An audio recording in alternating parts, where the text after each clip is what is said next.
tankers through the strait. Bharat के लिहाज से भी ये सवाल बहुत अहम है, जो दुनिया का तीसरा सबसे बड़ा तेल आयातक है। ब्लूमबर्ग की रिपोर्ट कहती है 28 फरवरी को होर्मुज से कुल 44 जहाज बाहर जा रहे थे, जिसमें 24 तेल टैंकर और 6 गैस टैंकर थे। जंग छिड़ी तो 1 मार्च को कुल 13 जहाज निकले, जिसमें सिर्फ 4 तेल टैंकर और 1 गैस टैंकर था। फिर 2 मार्च के बाद होर्मुज से कोई तेल टैंकर या गैस टैंकर नहीं निकला। 3 मार्च को सिर्फ 1 तेल टैंकर निकला। तेल के टैंकर पर हमले की लगातार तस्वीरें भी सामने आ रही हैं। ऐसे हमले लाल सागर में देखे जाते थे, लेकिन होर्मुज की खाड़ी ने तेल की चुनौती को गहरा कर दिया। भारत अपनी जरूरत का करीब 88% कच्चा तेल आयात करता है, जिसमें 50% कच्चा तेल होर्मुज से ही आता है। 25 लाख बैरल रोज होर्मुज से आता था, जिसमें 85% तक रुकावट आई है। इस हिसाब से भारत को 20 लाख बैरल रोज कम तेल मिलने लगा है। हालांकि सरकार की तरफ से लगातार ये दावा हो रहा है कि तेल और गैस की कमी नहीं होगी, लेकिन अगर युद्ध 100 दिन से ज्यादा चला तब क्या होगा? ब्लूमबर्ग की रिपोर्ट के मुताबिक समुद्री जहाजों के ट्रैकर से पता चला कि बाल्टिक सागर और काला सागर से लोड हुआ रूसी टैंकर भारत आया है। इन 2 टैंकर में 14 लाख बैरल कच्चा तेल था। इसमें से एक ओड्यून सुएज मैक्स का जहाज था, जिसमें 7.30 लाख बैरल तेल था, जो पारादीप पहुंचा, और दूसरा टैंकर अफ्रा मैक्स का मटारी था, जो 7 लाख बैरल तेल लेकर जा रहा था। ये वडिनार पोर्ट आया है। इसके अलावा इंद्री नाम का एक और जहाज सुएज मैक्स का है, जो सिंगापुर जा रहा था। अब 7.30 लाख बैरल तेल लेकर भारत की ओर आ रहा है। जहां तक शॉर्टेजेस का खतरा है, शॉर्टेजेस कभी भी किसी भी कारण हो सकती है। कुछ समय पहले हमने देखा कि सेमीकंडक्टर्स की शॉर्टेज दुनिया में हो गई।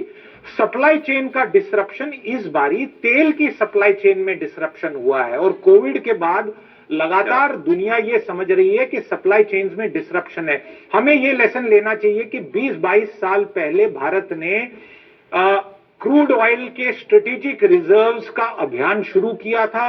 मैंगलोर जैसी जगह में और बाकी कुछ स्थानों पे जमीन के अंदर हमने क्रूड ऑयल को स्टोर करने का एक प्रोसेस शुरू किया।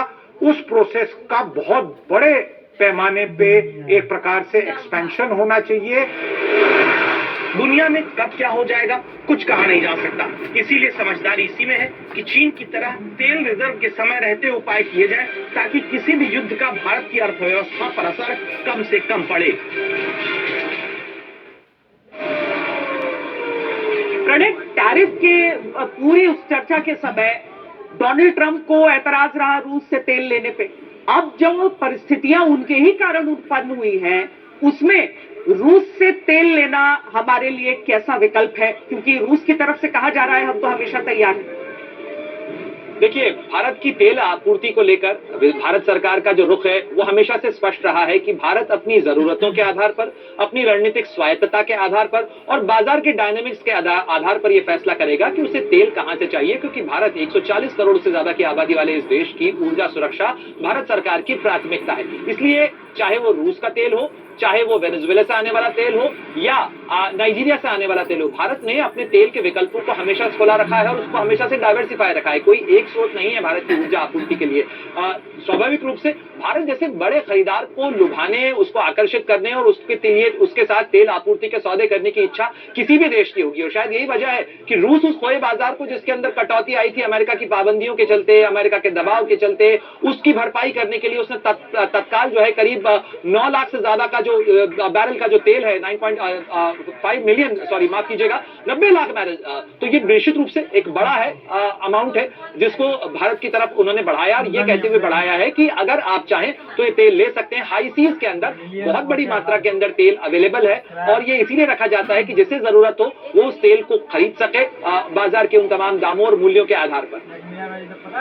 अब यूएई, सऊदी अरब की तरह कतर पर भी ईरान की तरफ से हमले हो रहे हैं। ब्रेकिंग न्यूज इस समय की बता दें आपको, ईरान ने कतर पर 13 मिसाइलें दागी हैं। कतर ने कहा है कि उसने सभी 13 मिसाइलों को रोकने में कामयाबी पाई है, लेकिन बड़ी बात यह है कि 13 बैलिस्टिक मिसाइलों से ईरान ने हमला किया है कतर पर। ईरान अपने इर्द गिर्द के सभी उन क्षेत्रों में जहां पर यूएस बेस है हमला कर रहा है। कतर पर आज 13 बैलिस्टिक मिसाइलें डालने की बात सामने आ रही है।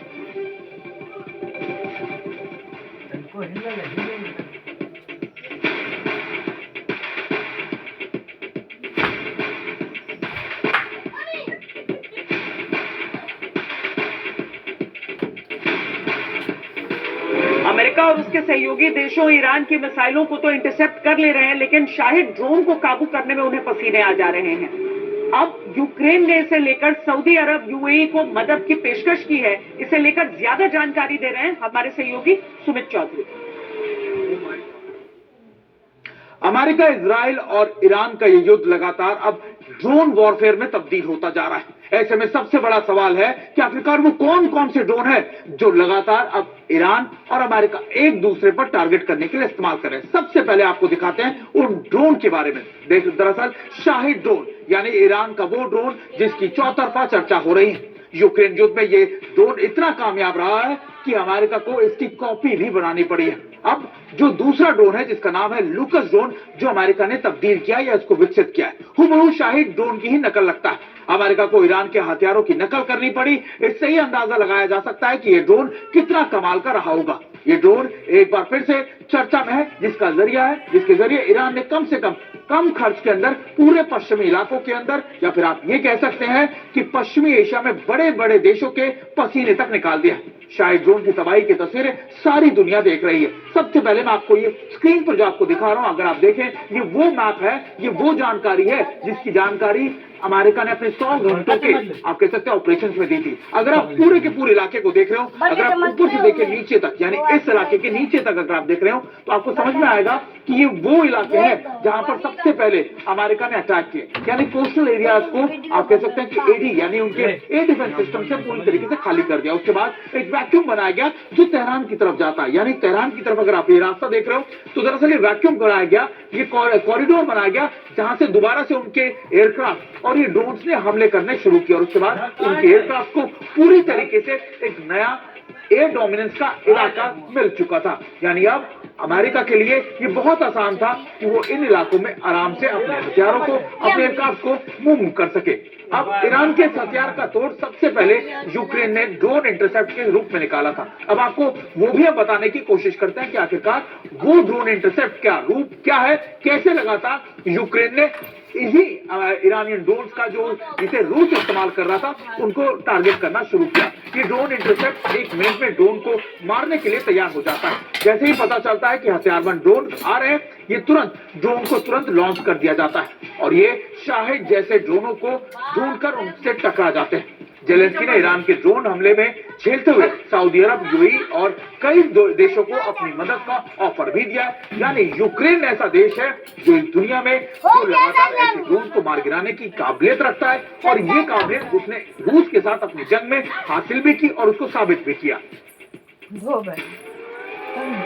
अगली बड़ी खबर आपको बता दें, श्रीलंका में ईरान के दूसरे जहाज ने भी सुरक्षा के लिए इस जहाज को भी खतरा लग रहा है। ईरानी शिप को डैमेज किया गया। फिर अमेरिका वार करके बोला से कल श्रीलंका के आगे जो इंटरनेशनल वाटर्स हैं वहां पर ईरान के एक युद्ध पोस्ट को अमेरिका की एक सबमरीन ने टॉर्पीडो दाग के डुबो दिया था। अब ये दूसरा जहाज जो गुजर रहा है वहां से, उसे इस बात का डर है कि कहीं उस पर भी आक्रमण न किया जाए।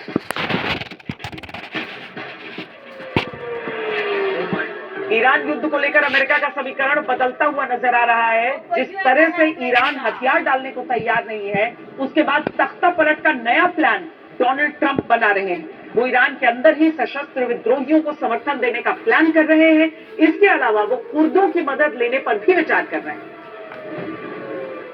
We were having negotiations with these lunatics, and it was my opinion that they were going to attack first. They were going to attack. If we didn't do it, they were going to attack first. I felt strongly about that. And we have great negotiators, great people that do this very successfully, and have done it all their lives very successful. And based on the way the negotiation was going, I think they were going to attack first.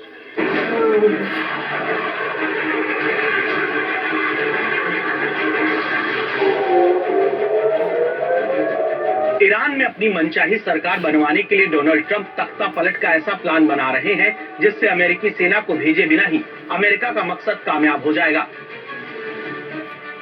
Wall street journal की report के मुताबिक America ने Kurd समूहों की मदद देने की तैयारी कर ली है। इराक के प्रमुख कुर्द नेताओं मसूद बरजानी और बाफेल तालिबानी से फोन पर संपर्क किया गया है। ये बातचीत उस समय हुई जब अमेरिका, इजराइल और ईरान में जबरदस्त जंग चल रही है। माना जा रहा है कि इजराइल के प्रधानमंत्री बेंजामिन नेतन्याहू लंबे समय से कुर्द समूहों को तैयार करने में लगे थे।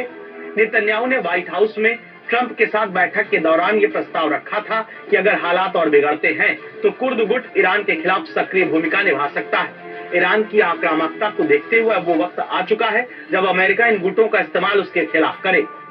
अमेरिका और इजराइल जानते हैं कि ईरान में बमबारी करके वो उसकी पलटवार की ताकत तो कमजोर कर सकते हैं, लेकिन वहां पर अपनी सरकार बनाने के लिए उन्हें सेना उतारनी होगी। इजराइल जानता था कि ये नौबत आ सकती है, इसीलिए वर्षों से इजराइल कुर्द संगठनों के साथ सुरक्षा और खुफिया स्तर पर संपर्क बनाए रखे रहा। इराक ईरान सीमा पर तैनात कुर्द लड़ाके जमीनी मोर्चे पर महत्वपूर्ण भूमिका निभा सकते हैं। यही वजह है कि ईरान की तरफ से इन्हें निशाना बनाना शुरू कर दिया गया है। कुर्द संगठनों के मुख्यालय पर ईरान की तरफ से बमबारी की गई है।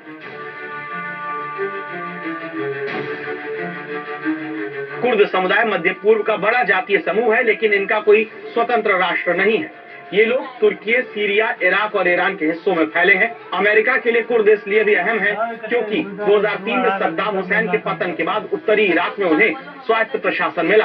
पेशमर्गा बलों को आईएसआईएस के खिलाफ लड़ाई का बड़ा अनुभव है। विशेषज्ञ मानते हैं कि जमीनी स्तर पर किसी अभियान की जरूरत पड़ी तो कुर्द लड़ाके हवाई हमलों के साथ तालमेल बैठा सकते हैं। हालांकि अमेरिका के इस प्लान में तुर्की बड़ी रुकावट बन सकता है, जिसके कुर्द संगठनों से तनावपूर्ण संबंध है। लेकिन सबसे बड़ा सवाल ये कि क्या कुर्द लड़ाके ईरान जैसे बड़े देश से लड़ पाएंगे, जिसके पास आईआरजीसी के नेतृत्व में 10 लाख से ज्यादा सैनिक। इनके सामने कुर्द कितना ठहरेंगे, ये सवाल। फिर भी अमेरिका कुर्द लड़ाकों पर दांव खेल रहा है, जो उसकी मजबूरी को भी दिखाता है। बड़े कुर्द को अगर हम समझे, उन टुकड़ियों को समझे, तो एक देश की सीमा में नहीं हम बांध सकते हैं। लेकिन जिस आर्म्ड रिवोल्ट की बात और अपेक्षा डोनाल्ड ट्रंप की तरफ से की जा रही थी कि अगर आप प्रोटेस्ट में खड़े होइए हम साथ रहेंगे, उस किरदार में क्या ये फिट बैठ सकते हैं? देखिए, यहाँ से एक बहुत ही खतरनाक संभावना जो है वो खड़ी हो रही है, या रादर आशंका मैं कहूंगा इसे, संभावना तो नहीं, ये एक खतरनाक आशंका ये खड़ी हो रही है कि यदि ईरान के अंदर सत्ता परिवर्तन की जिस परियोजना के साथ में अमेरिका और इजराइल अंदर दाखिल हुए हैं, वहां पर बमबारी की जा रही है, अगर वो नहीं हो पाता है तो फिर अंदरूनी तौर पर विद्रोहियों को खड़ा करके, क्योंकि ईरान एक मोनोलिथिक नहीं है, ईरान के अंदर भी अलग अलग जो क्षेत्रीय पहचान है, अज़ेरी हैं, कुर्द हैं, बलोची हैं, इसके अलावा जो वहां शिया बड़ी आबादी है वो वहां पर है, और जो पर्शियन जिन्हें आबादी कहा जाता है, तो पर्शियन पहचान है, कुर्द पहचान है, अज़ेरी पहचान है, बलूची पहचान है। इन तमाम के बीच में अगर संघर्ष होता है तो वहां पर एक सिविल वॉर की स्थिति होगी, जो कि पूरे ईरान के टुकड़े भी कर सकती है और ईरान को एक बेहद खतरनाक स्थिति के साथ साथ इस पूरी इलाके की, जिसका इम्पैक्ट भारत तक भी आता है, इस पूरे क्षेत्रीय स्थिरता के लिए एक बड़ा संकट खड़ा कर सकती है। क्या कुर्दों को मदद करके, हथियार देकर राष्ट्रपति डोनाल्ड ट्रंप ये करवा पाएंगे? क्योंकि वो एक तरफ ये संकेत देते हैं, दूसरी तरफ वो ये भी कहते हैं कि वो इराक की गलती नहीं दोहराना चाहते हैं, जैसे कि सद्दाम हुसैन और उसकी सरकार को हटा के आईसिस बन गया, वो ऐसी गलती नहीं करना चाहेंगे। वो चाहेंगे कि यहाँ पर एक सत्ता परिवर्तन हो, लेकिन एक ऐसी सत्ता आए जो कि शासन व्यवस्था को संभाल ले और जो ईरान को बिखरने से रोक दे। तो फिलहाल वो दोनों बातें करते हुए नजर आ रहे हैं, लेकिन अगर कुर्दों का इस्तेमाल किया गया तो इससे बेहद खतरनाक स्थिति जो है वो ईरान के अंदर बन जाएगी। साथ ही वो कुर्दिस्तान जिसका कई बार टैक्टिकली इस्तेमाल किया जाता रहा, क्योंकि कुर्द जो है वो तुर्की के भी इलाके में है, वो इराक के भी इलाके में है और वो ईरान के भी इलाके में है, तो ऐसे में उनकी अगर उनका इस्तेमाल किया जाता है तो उनकी कोशिश होगी कि इस बड़े क्षेत्र के अंदर अस्थिरता आती है। और क्या टर्की इसके लिए तैयार होगा, क्या इराक अपना इलाका देगा? तो ये बहुत ही खतरनाक यहाँ से जो है वो खेल शुरू होता है। बहुत शुक्रिया प्रणय उपाध्याय, ये जानकारी दे रहे हैं। लेकिन ये युद्ध है जो थमने का नाम नहीं ले रहा, और अब आपको दुनिया के युद्ध के मैदान से देश के भीतर राजनीति के मैदान में लाते हैं, जहां कल से चर्चा में नीतीश कुमार का नाम रहा। वो नीतीश कुमार जिनके लिए कहा गया कि बिहार में सरकार किसी की भी हो, मुख्यमंत्री तो नीतीश कुमार ही होंगे। वो नीतीश कुमार तो अंतरात्मा की आवाज के नाम पर गठबंधन बदलकर पलटते रहे। क्या वो केवल अपनी इच्छा से खुद ही मुख्यमंत्री पद छोड़कर अब राज्यसभा सांसद बनने जा रहे हैं? इसीलिए आज आपको हम नीतीश कुमार की इच्छा की इनसाइड स्टोरी बताएंगे। इसकी शुरुआत आज राज्यसभा उम्मीदवारी का नामांकन करने से होती है।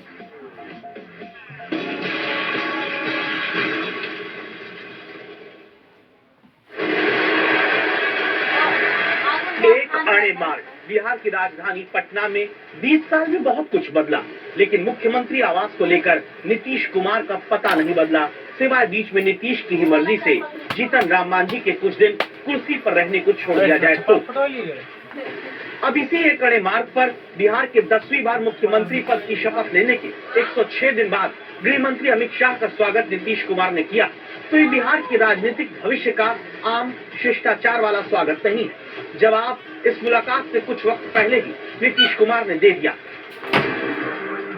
सोशल मीडिया पर लिखा, संसदीय जीवन शुरू करने के समय से ही मेरे मन में एक इच्छा थी कि मैं बिहार विधानमंडल के दोनों सदनों के साथ संसद के भी दोनों सदनों का सदस्य बनूं। इसी क्रम में इस बार हो रहे चुनाव में राज्यसभा का सदस्य बनना चाह रहा हूं। बिहार की नई सरकार को मेरा सपोर्ट रहेगा। इस पोस्ट के कुछ ही देर बाद मुख्यमंत्री आवास से निकलकर नीतीश कुमार विधानसभा पहुंचते हैं। एक मुख्यमंत्री जिनके पास पूर्ण बहुमत की गठबंधन सरकार है, वो मुख्यमंत्री राज्यसभा उम्मीदवारी का नामांकन दाखिल कर देते हैं। नीतीश कुमार के साथ बीजेपी अध्यक्ष नितिन नवीन, रामनाथ ठाकुर, उपेंद्र कुशवाहा और शिवेश कुमार ने भी नामांकन दाखिल किया। इस दौरान गृह मंत्री अमित शाह मौजूद होते हैं। बहुत लंबे अरसे के बाद श्री नीतीश कुमार जी फिर से एक बार राष्ट्रीय राजनीति में राज्यसभा सांसद के नाते प्रवेश करेंगे। 2005 से लेकर आज तक नीतीश कुमार जी बिहार के मुख्यमंत्री रहे। उनका एक कार्यकाल एक प्रकार से बहुत यशस्वी रहा। ये कार्यकाल उनका बिहार के इतिहास में स्वर्णिम पृष्ठ के रूप में लिखा जाएगा। जी